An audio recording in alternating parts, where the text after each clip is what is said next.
আসসালামু আলাইকুম নমস্কাৰ মই বৰ্তমান উপস্থিত আছোঁ বিলাসীপাৰাৰ ৰাণীগঞ্জ বজাৰত আৰু মই অলপ পিছতে গৈ আছোঁ যি বিলাসীপাৰা মামা বজাৰৰ যি তিনিদিনীয়া কাৰ্যসূচীৰে যি ইস্তেমা আৰম্ভ হ'ব সেই ইস্তেমাত মই গৈ আছোঁ।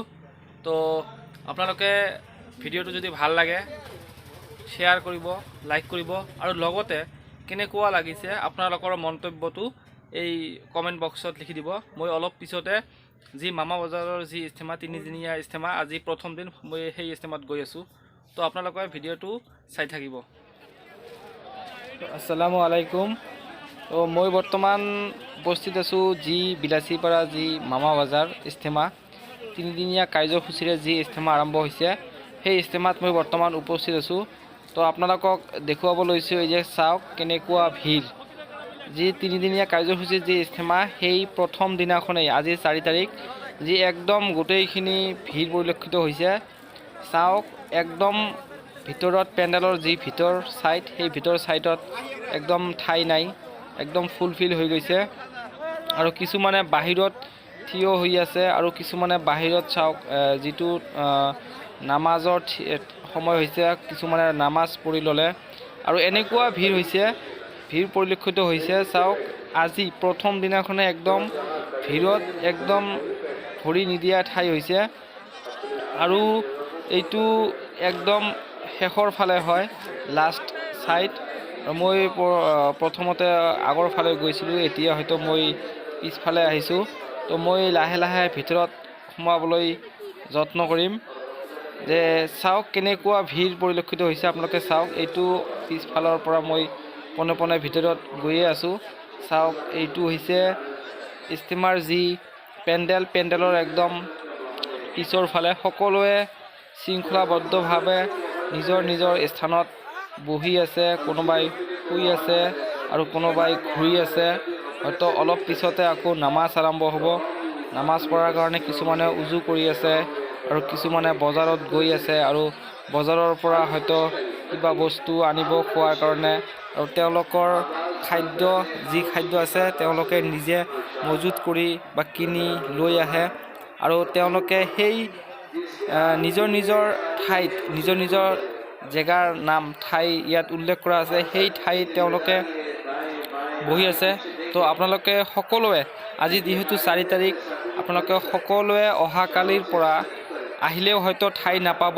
অহাকালি যিমান পাৰে সোনকালে অহাৰ কাৰণে চেষ্টা কৰিব, কিয়নো আপোনালোকে হয়তো আহিলে এই ঠাইখিনিত বহাৰ কাৰণে ঠাইটো নাপাব আৰু পিছফালে যিখিনি বাকী ঠাই আছে সেই ঠাইখিনি পাবও পাৰে নাপাব পাৰে। কাৰণ যিখিনি মানুহ অনুমান কৰা হৈছিল সেই মানুহখিনিতকৈ মানুহ আৰু বহুত হৈ গৈছে।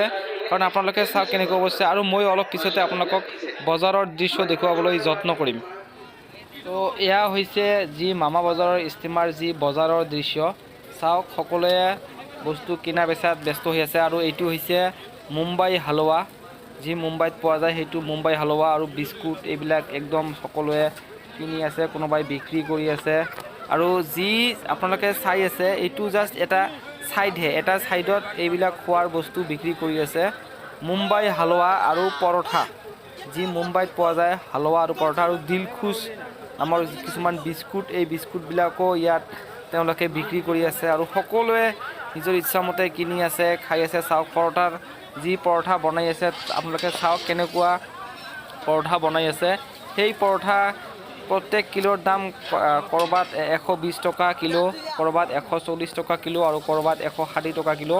মই দেখুৱাবলৈ লৈছোঁ এইটো হৈছে পৰঠাৰ দোকান আৰু আন এটা দোকান। ইয়াত চাওক পৰঠা কেনেকৈ বনাই বহি আছে আৰু এইটো হৈছে পৰঠাৰ দোকান, যে তেওঁলোকে পৰঠা বিক্ৰী কৰি আছে আৰু তেওঁলোকে আহিছে, কিছুমানে আহিছে নগাঁৱৰ পৰা, কাৰণ তেওঁলোকে এইবিলাক কাম শিকি আহিছে।